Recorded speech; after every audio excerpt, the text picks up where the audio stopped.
मैं गोपाल शर्मा डिस्कस करूंगा आपके साथ आज ईओआरओ टेस्ट सीरीज का पार्ट बी। ठीक है, पार्ट बी जो है वो ईओआरओ एग्जाम में बहुत महत्वपूर्ण है और उसी के जो क्वेश्चन है वो 40 क्वेश्चन आपके आएंगे पेपर में और वो ही क्वेश्चन आपका सिलेक्शन डिसाइड करवाएंगे। तो इस वीडियो में उसमें पार्ट बी हम डिस्कस करने वाले हैं और उसमें सबसे पहले क्वेश्चन जो है, पहला क्वेश्चन देखिए, पहला क्वेश्चन है 81 नंबर। 81 नंबर क्वेश्चन क्या कहता है, राजस्थान नगर पालिका अधिनियम 2009 के उपबंधों को क्रियान्वित करने के लिए नगर पालिका समितियों हेतु निम्नलिखित में से कौन नियम बनाने और आदेश जारी करने में सक्षम है। तो कौन नियम बना सकता है समितियों के लिए, ये कहाँ लिखा हुआ है, ये लिखा हुआ है अध्याय 16 में।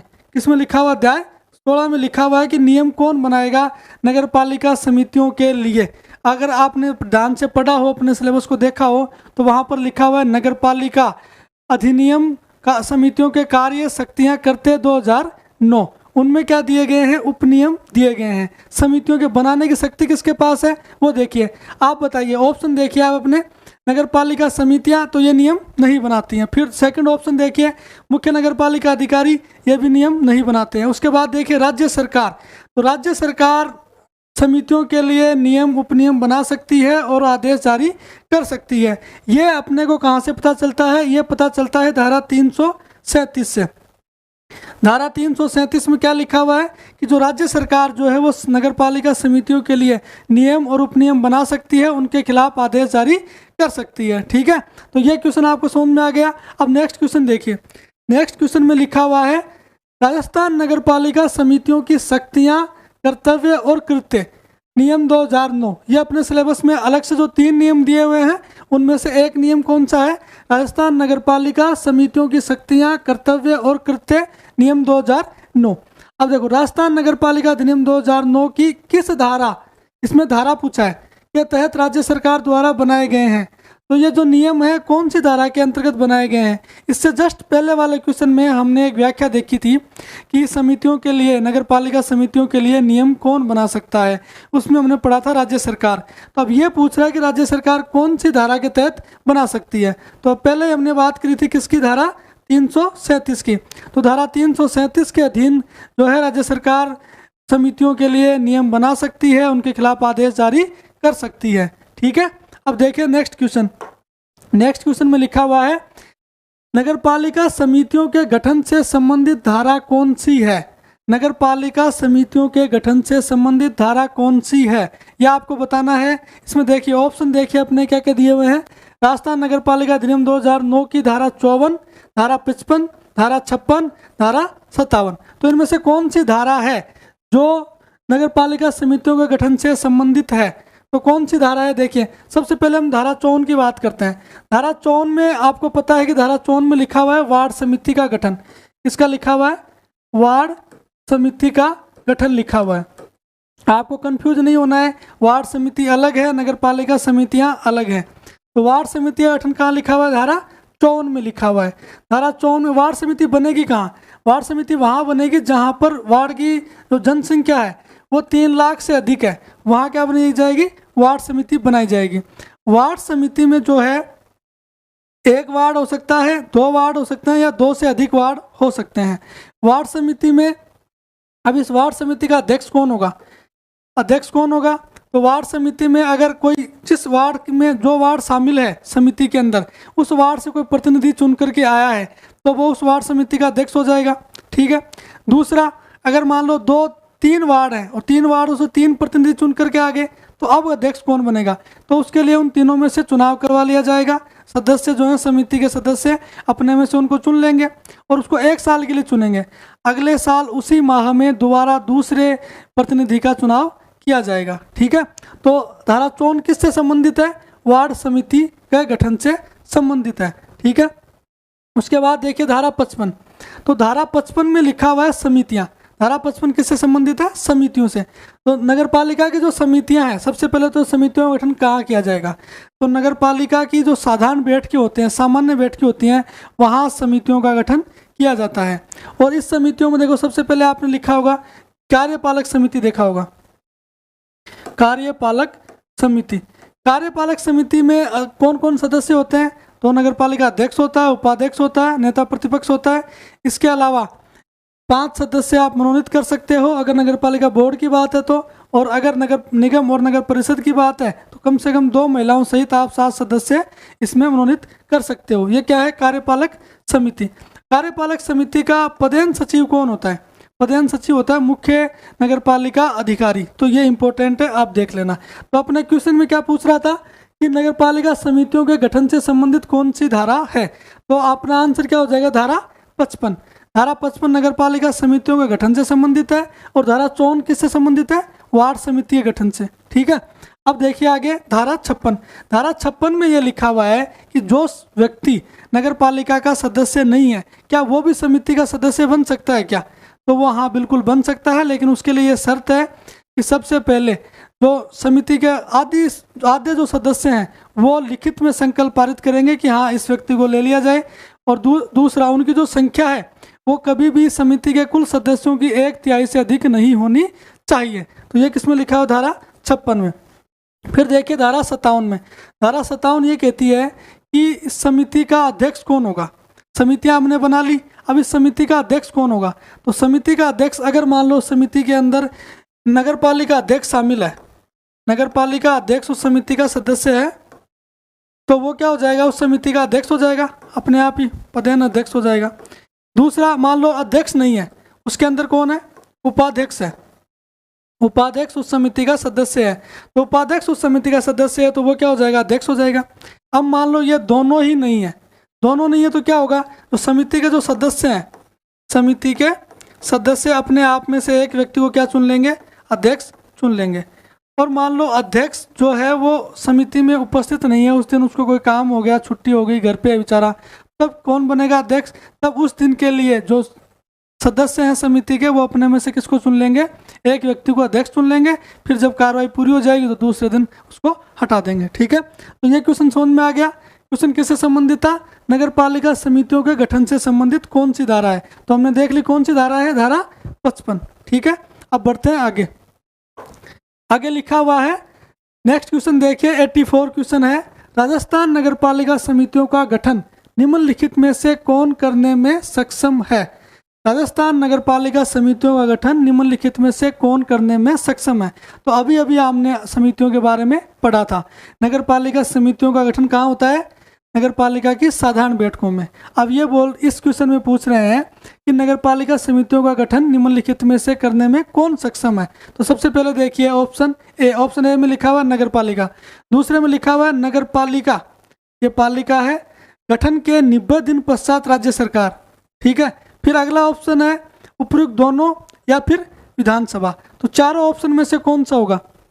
देखो, राजस्थान नगर पालिका समितियों का जो गठन होता है वो जैसे ही नई नगर पालिका बनती है उसके बाद में नगर पालिका का ये दायित्व है कि वो समितियों का गठन करे, लेकिन उसके लिए एक टाइम लिमिट दी गई है कि आपको 3 माह के अंदर अंदर 3 माह के भीतर भीतर आपको क्या करना पड़ेगा? समितियों का गठन करना पड़ेगा। लेकिन मान लो नगर पालिका ऐसा करने में विफल रहती है, वो जो है ना समितियों का गठन नहीं कर पाती है, तब कौन करेगा? तब लिखा हुआ है कौन करेगा? 90 दिन के पश्चात कौन करेगा? राज्य सरकार करेगी। ठीक है, तो कौन कौन करता है नगर पालिका समितियों का गठन? कौन कौन करता है? नगर पालिका भी कर सकती है, और नगर पालिका अगर नहीं करती है, कितने टाइम में नहीं करती है? 3 माह में नहीं करती है, तो कौन करेगा? नगर पालिका गठन के 90 दिन पश्चात राज्य सरकार कर सकती है। तो इसका आंसर क्या हो जाएगा? इसका आंसर हो जाएगा उपयुक्त दोनों। उपयुक्त दोनों।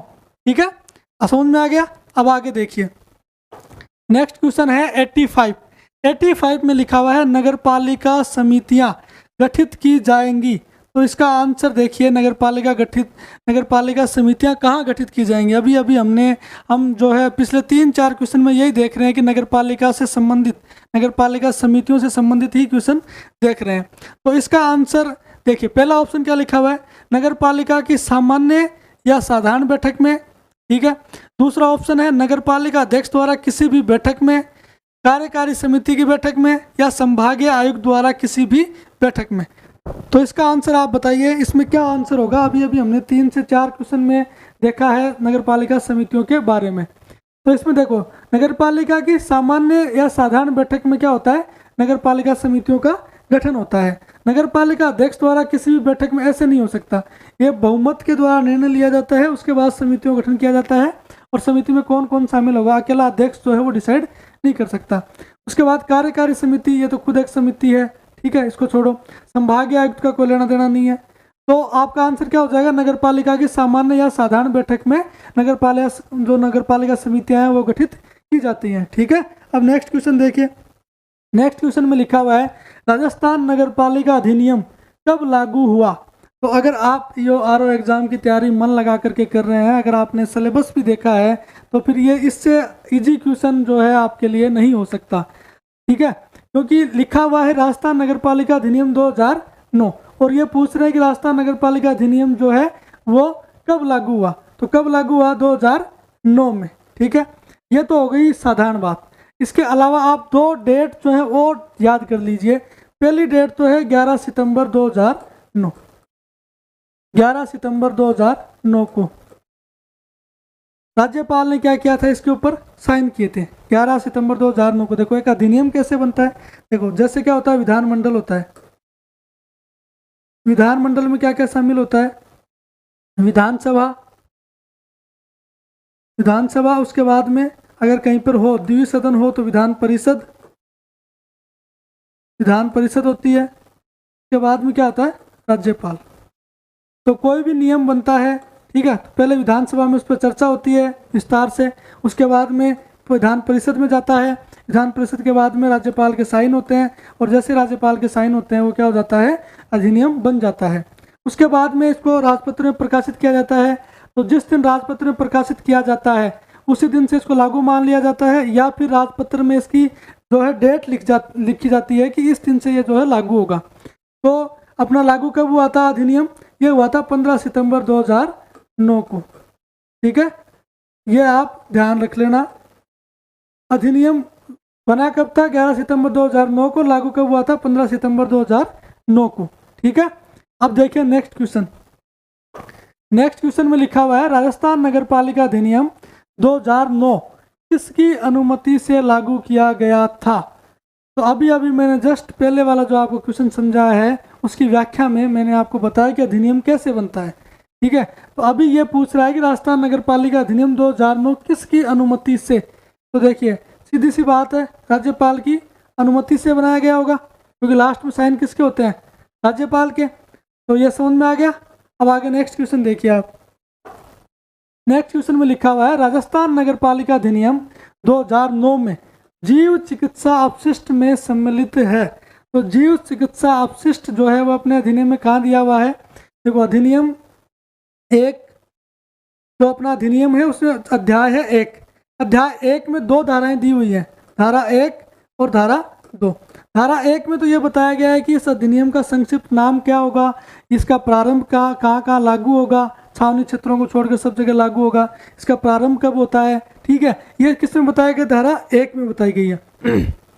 उसके बाद देखिए धारा 2 में बताई गई है परिभाषाएं, ठीक है, क्योंकि जो अध्याय 1 है वो अपने सिलेबस में नहीं है, लेकिन जो परिभाषाएं हैं वो अध्याय पढ़ने के लिए अपने को हेल्प करती हैं, क्योंकि बीच बीच में ये सारे शब्द आते हैं। जब आप अधिनियम पूरा पढ़ते हो तो बीच बीच में सारे शब्द आते हैं, ठीक है, तो इस वजह से इनको पढ़ना आवश्यक है।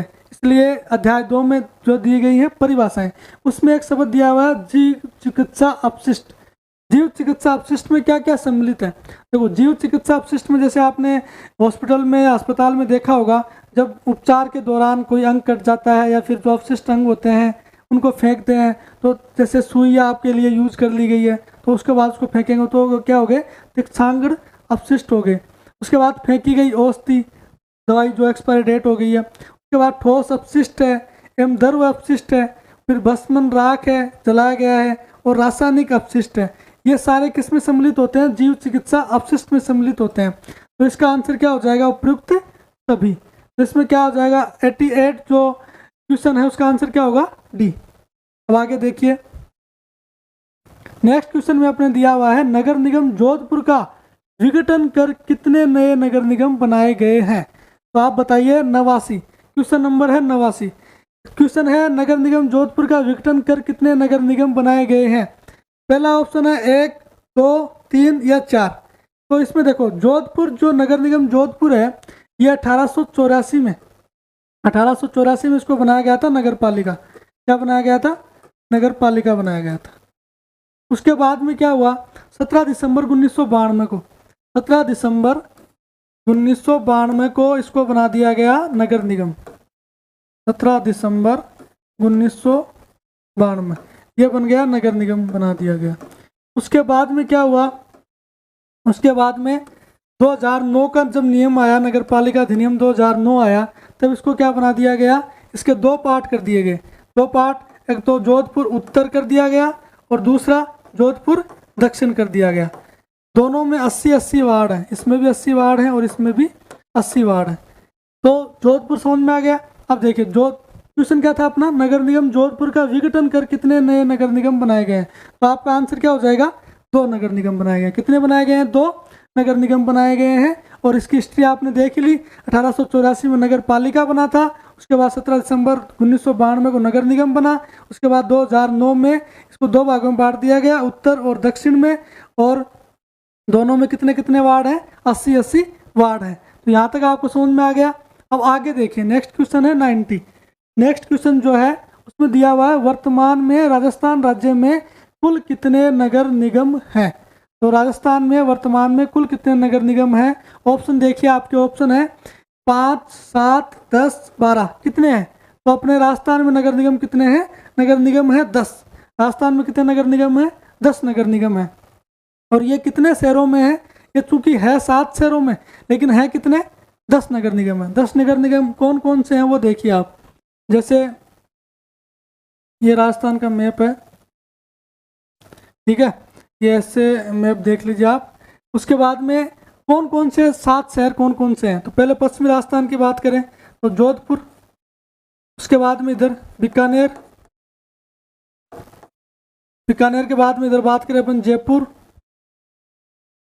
जयपुर के इधर भरतपुर, फिर इधर अजमेर, अजमेर पे नीचे है उदयपुर। जो कितने हो गए, 1, 2, 3, 4, 5, 6, ठीक है। और एक कौन सा बच गया, कोटा। कितने हैं, 7 शहरों में है, लेकिन संख्या कितनी है, 10। अब ये संख्या 10 कैसे है, देखो पहले अभी अभी हमने पढ़ा था जोधपुर को 2 भागों में बांट दिया गया, जोधपुर उत्तर और जोधपुर दक्षिण, ठीक है, जोधपुर उत्तर और जोधपुर दक्षिण। उसके बाद में क्या हुआ, 2019 में, 2019 में जयपुर को जयपुर हेरिटेज और जयपुर ग्रेटर में बांट दिया गया और कोटा को उत्तर और दक्षिण में बांट दिया गया। तो इस तरीके से 7 शहरों में अपने कितने नगर निगम हैं, टोटल 10 नगर निगम है। यहाँ तक समझ में आ गया। अब देखिए नेक्स्ट क्वेश्चन। नेक्स्ट क्वेश्चन में क्या लिखा हुआ है, वर्तमान में राजस्थान में कुल कितनी नगर परिषद हैं। ये लिखा हुआ है वर्तमान में राजस्थान में कुल कितनी नगर परिषद है। तो देखिए आपके सामने ऑप्शन है 30, 34, 37, 44।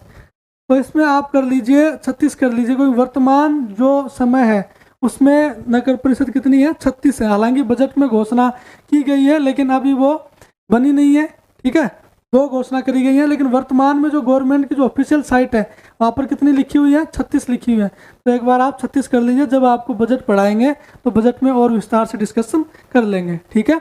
अब देखिए नेक्स्ट क्वेश्चन। नेक्स्ट क्वेश्चन में लिखा हुआ है जयपुर नगर निगम हेरिटेज की महापौर मेयर कौन है, मेयर का क्या नाम है। जयपुर नगर निगम हेरिटेज की महापौर का नाम क्या है। तो आपके सामने ऑप्शन है श्रीमती ब्रजलता हाड़ा, श्रीमती सुशीला कंवर, या श्रीमती मुनेश गुजर, या श्रीमती सौम्या गुजर। 4 ऑप्शन में से कौन है जयपुर नगर निगम हेरिटेज की महापौर। तो इसका आंसर क्या हो जाएगा, देखो हेरिटेज विरासत है, तो इसमें कहाँ पर कौन है, इसमें है श्रीमती मुनेश गुजर। इसकी मेयर कौन है, जयपुर नगर निगम हेरिटेज की मेयर कौन है, मुनेश, श्रीमती मुनेश गुजर। अब नेक्स्ट क्वेश्चन आप देखिए, इसमें लिखा हुआ है जयपुर नगर निगम ग्रेटर। पहले क्या पूछा था, हेरिटेज, अब क्या पूछ लिया, ग्रेटर।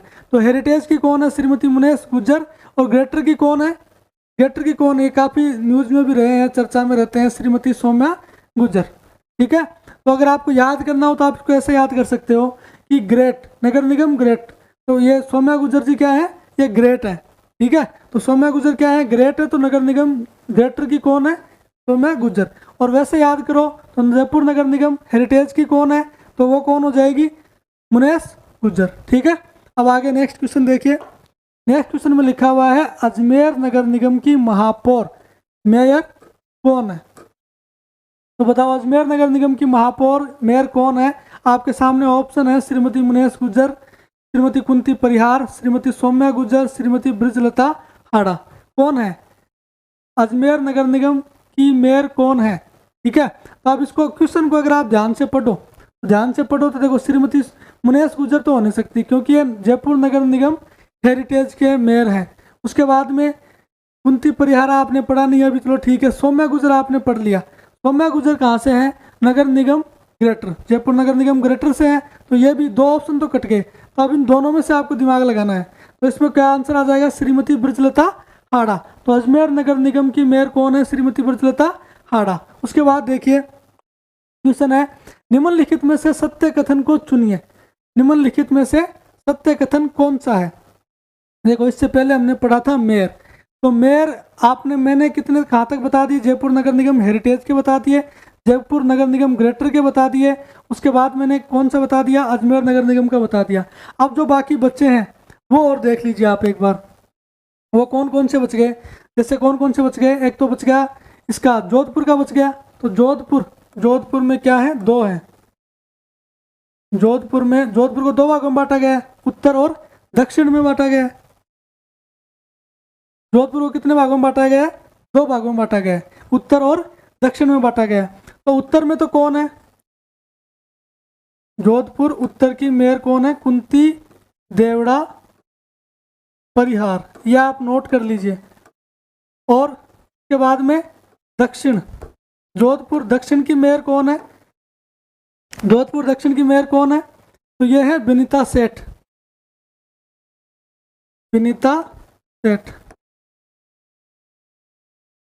उसके बाद देखिए, उसके बाद कौन सा बच गया? अगर हम बात करें कोटा की अगर हम बात करें तो कोटा के नगर निगम को, कोटा को भी 2 भागों में बांटा गया है। कोटा को कितने बांटा गया है? 2 भागों में, उत्तर और दक्षिण में बांटा गया है। तो उत्तर में तो कौन है? उत्तर में कौन है? मंजू मेहरा। और दक्षिण में कौन है? राजीव अग्रवाल। तो आप इसको ऐसे याद कर लीजिए, कोटा नगर निगम उत्तर की कौन है? मंजू, और इधर कौन है? राजीव अग्रवाल। इसके बाद कौन से बच गए? उसके बाद देखिए कौन कौन से बच गए? बीकानेर बच गया और भरतपुर बच गया। तो बीकानेर के हैं सुशीला कंवर, बीकानेर के कौन है? सुशीला कंवर। और भरतपुर के कौन है? अभिजीत कुमार। और एक छोटा सा काम आपके लिए है कि उदयपुर के नगर निगम के मेयर कौन है, ये आप कमेंट बॉक्स में कमेंट करके बताइए। ये छोटा सा काम आपके लिए है, ठीक है। उसके बाद देखिए अपन चलते हैं डिस्कशन की तरफ। उसके बाद डिस्कशन में देखिए हम देख रहे थे, नेक्स्ट क्वेश्चन पढ़िए आप 95 वाला क्वेश्चन पढ़िए। 95 में लिखा हुआ निम्नलिखित में से असत्य कथन को चुनिए। असत्य कथन को चुनिए। तो पहला आपके पास ऑप्शन है नगरपालिका निधि का संबंध किससे है? धारा 89 से। धारा 89 से नहीं है। धारा 89 संबंधित है कि बजट में परिवर्तन करने, ठीक है, उसको घटाने बढ़ाने की शक्ति जो हो वो किसमें दी हुई है? धारा 89 में। तो धारा 89 क्या कहती है? बजट में परिवर्तन करने की शक्ति। उसके बाद में क्या है? नगरपालिका निधि। नगरपालिका निधि का उपयोग, धारा नगरपालिका निधि के उपयोग का संबंध जो है वो किससे है? नगरपालिका निधि के उपयोग का संबंध किससे है? धारा 20 से नहीं है। तो यह ऑप्शन भी क्या है? गलत है। तो कौन सा सत्य है? क्या पूछ रहा है? सत्य कथन चुनिए। तो दोनों कथन असत्य है। देखिए धारा 89 का संबंध तो किससे है? बजट में परिवर्तन करने से संबंधित है। फिर धारा नगरपालिका निधि का संबंध किससे है? ये लिखा हुआ है 79 में। 79 में लिखा हुआ है कि नगरपालिका निधि के नाम से एक फंड बनाया जाएगा, ठीक है, और उसमें जो जितनी भी आय होगी नगरपालिका की, जितना भी खर्चा होगा व्यय होगा, वो किससे किया जाएगा? नगरपालिका निधि से किया जाएगा। नगरपालिका निधि में एक लेखा शीर्ष बनाए जाएंगे, जैसे जुर्माने का अलग बना दिया। अब उसमें पैसे कहाँ से आए, कहाँ खर्च किए गए, वो सब कहाँ होंगे? नगरपालिका, इसमें लिखा हुआ है 79 में। फिर आगे लिखा हुआ नगरपालिका निधि के उपयोग का संबंध कौन सी धारा से है? नगरपालिका निधि के उपयोग का संबंध जो है वो लिखा हुआ है धारा 80 में। और नगरपालिका निधि का उपयोग कहाँ किया जाएगा? तो धारा 80 साफ साफ कहती है कि नगरपालिका निधि का जो उपयोग है वो इस अधिनियम के उद्देश्यों को पूरा करने के लिए, इस अधिनियम के प्रयोजनों को पूरा करने के लिए किया जाएगा नगरपालिका निधि का उपयोग। तो एक ऑप्शन 1 भी गलत है और ऑप्शन बी भी गलत है। तो इसका आंसर क्या हो जाएगा, दोनों असत्य हैं, कोई सा भी सत्य नहीं है। उसके बाद देखिए नेक्स्ट क्वेश्चन जो है वो है निम्नलिखित में से सत्य कथन को चुनिए।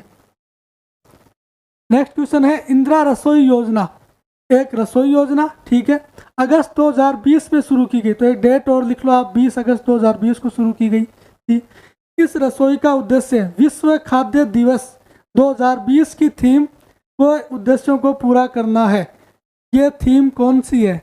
इस क्वेश्चन में आपसे पूछा गया है कि थीम कौन सी है विश्व खाद्य दिवस की। तो देखो सबसे पहले तो विश्व खाद्य दिवस के बारे में देखो आप। विश्व खाद्य दिवस जो है वो प्रतिवर्ष मनाया जाता है 16 अक्टूबर को। विश्व खाद्य दिवस कब मनाया जाता है? 16 अक्टूबर को। 16 अक्टूबर को क्यों मनाया जाता है? क्योंकि इस दिन जो है संयुक्त राष्ट्र की खाद्य एवं कृषि संगठन फूड एंड एग्रीकल्चर ऑर्गेनाइजेशन की स्थापना हुई थी 16 अक्टूबर 1945 को। उसके बाद इन्होंने 1979 में ये डिसाइड किया कि 16 अक्टूबर से क्या मनाया जाना चाहिए, विश्व खाद्य दिवस मनाया जाता है। इसका उद्देश्य है कि जो विश्व में जो भूखमरी है उसको मिटाना। इसके लिए क्या करते हैं, 16 अक्टूबर को प्रदर्शनियां करते हैं, प्रतियोगिता आयोजित करते हैं, मैराथन करवाते हैं। उसके बाद ये क्या करते हैं, जो एक बैंक बना रखा है फूड बैंक, उसके लिए लोगों को स्वेच्छा से प्रेरित करते हैं कि आप उसमें दान दो। अगर कहीं पर आपातकालीन स्थिति है, कोई बाढ़ आ गई, ठीक है, तो उस दौरान ये लोगों को भोजन अवेलेबल करवाते हैं। तो ये क्या है, विश्व खाद्य दिवस। अब इसको मनाने के लिए हर साल इसकी एक थीम डिसाइड की जाती है, ठीक है। तो 2020 में एक थीम डिसाइड करी गई थी। वो थीम ये आपसे पूछना चाह रहे हैं कि वो थीम कौन सी है। वो थीम कौन सी है? Grow nourish and sustain together, ठीक है। ये कौन सी थीम है? 2020 की। लेकिन अब इसकी थीम आ चुकी है 2022 की। तो आप 2022 वाली याद कर लीजिए और उसको लिख भी लीजिए। यह थीम क्या है? लीव। इसको एक बार आराम से आप लिख लीजिए पूरा। 2022 वाली थीम को याद कर लीजिए। 2022 की थीम क्या है? Leave no one behind. ये 2022 की थीम है और ये 2020 की थीम है, ठीक है। इंदिरा रसोई योजना का भी उद्देश्य यही है कि कोई भी भूखा ना रहे, यही संकल्प है गहलोत जी का, ठीक है। अब नेक्स्ट क्वेश्चन आप देखिए। नेक्स्ट क्वेश्चन में लिखा हुआ है बजट 2023 के अनुसार इंदिरा रसोई योजना के तहत राजस्थान सरकार योजना पर हर साल प्रति वर्ष कितने रुपए करोड़ों में खर्च करेगी। 98 क्वेश्चन है कि बजट 2023, ठीक है। ये क्वेश्चन करंट का है, बजट का क्वेश्चन है। तो बजट के अनुसार इंदिरा रसोई योजना के तहत राजस्थान सरकार योजना पर हर साल कितने रुपए खर्च करेगी। तो आपके सामने ऑप्शन है 500, 175 करोड़, 350 करोड़ या 700 करोड़। तो देखिए इंदिरा रसोई योजना है, उसमें पहले जो योजना थी, जो रसोई थी वो पहले 1000 थी, ठीक है। और पहले प्रतिवर्ष जो है इस पर कितना खर्चा होता था? 250 करोड़ रुपए। अब बजट 2023 में गहलोत जी ने क्या किया है, ये जो 1000 है इसको तो कर दिया है 2000 रसोइयाँ कर दिए हैं और इसकी जो पहुंच है वो ग्रामीण तक भी सुनिश्चित की गई है। और ये जो बजट है 250 करोड़ से बढ़ाकर कितना कर दिया गया है? 700 करोड़ रुपए कर दिया गया है। तो ये आप अपडेट कर लेना, कितने कर दी गई है? 1000 से 2000 कर दी गई रसोइयों की संख्या, और बजट कितना कर दिया गया? 250 करोड़ से 700 करोड़ कर दिया गया है। अब देखिए नेक्स्ट क्वेश्चन 99 में लिखा हुआ है अमृत मिशन योजना के फंडिंग पैटर्न के अंतर्गत 10 लाख से अधिक, कितने लाख से कम? 10 लाख से कम वाले जनसंख्या वाले शहरों के लिए केंद्र, राज्य और स्थानीय निकायों का प्रतिशत अंशदान कितना है? यह आप बताइए कितना अंशदान है। इसमें देखिए ऑप्शन 1 में लिखा हुआ है 40, 25, 25। ऑप्शन बी में लिखा हुआ है 60, 20, 20। उसके बाद लिखा हुआ है 50, 30 और 20। तो इसका आंसर क्या हो जाएगा? 50, 30 और 20। ये अमृत मिशन जो है वो स्टार्ट हुआ था जून 2015 में। कब स्टार्ट हुआ था? जून 2015 में स्टार्ट हुआ था। और जिन शहरों की जनसंख्या 10 लाख से कम है उनमें जो ये प्रतिशत अंशदान है वो 50, 30, 20 है। और जिनकी जनसंख्या 10 लाख से अधिक है, मान लो जनसंख्या जो है वो 10 लाख से अधिक है, तो फिर कितना होगा? तो 33.33 सबका, तीनों का इक्वल हो जाएगा। 33.33% जो है वो सबका योगदान हो जाएगा इसमें 10 लाख से अधिक जनसंख्या होने पर। यह है अमृत मिशन। अमृत मिशन में यह था कि भाई जो शहर हैं वहाँ पे जल निकासी की व्यवस्था की जाए, हर घर में जलापूर्ति की जाए, सीवरेज प्रबंधन किया जाए, ये इसका उद्देश्य था। इसमें जो है वो टोटल 500 शहरों को शामिल किया गया था और राजस्थान के इसके अंदर 29 शहर शामिल थे। ठीक है, तो यह है अमृत मिशन। उसके बाद नेक्स्ट क्वेश्चन आप देखिए। नेक्स्ट क्वेश्चन में लिखा हुआ हृदय योजना की मिशन अवधि समाप्त हुई है। हृदय योजना की मिशन अवधि जो है वो कब समाप्त हुई है? देखो, हृदय योजना जो है ये केंद्र सरकार की योजना है और इसको ये शुरुआत हुई थी 21 जनवरी 2015 को इसकी शुरुआत हुई थी। 21 जनवरी 2015 को इसकी शुरुआत की गई थी। इसके अंदर जो टोटल जो है 12 शहर शामिल थे। टोटल 12 शहरों का चयन किया गया था और इसमें अजमेर भी शामिल था। इसमें कौन शामिल था? अपना अजमेर शहर शामिल था। इसकी जो हाल ही के अंदर जो अवधि है वो समाप्त हो गई है। तो इसकी अवधि कब समाप्त हो रही है? इसकी अवधि समाप्त हुई है 31 मार्च 2019 को। 31 मार्च 2019 को। इसका आंसर क्या हो जाएगा? 31 मार्च 2019 गया है। ठीक है, तो आई होप आपने इस पूरे को एंजॉय किया होगा, पूरे सेशन को एंजॉय किया होगा। आपको चीज़ें अच्छी लगी होंगी, चीज़ें समझ में आई होंगी और आपका एक शानदार रिवीजन पार्ट बी का हो गया होगा। ठीक है, तो मिलते हैं नेक्स्ट वीडियो में